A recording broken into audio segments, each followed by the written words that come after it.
بسم الله الرحمن الرحيم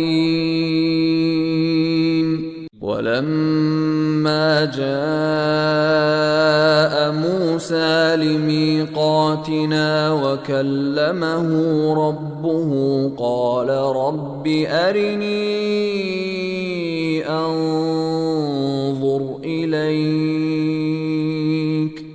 قال لن تراني ولكن انظر إلى الجبل فإن استقر مكانه فسوف تراني فلما تجلى ربه للجبل جعله دكا وخر موسى صعقا فلما أفاق قال سبحانك تبت إليك وأنا أول المؤمنين.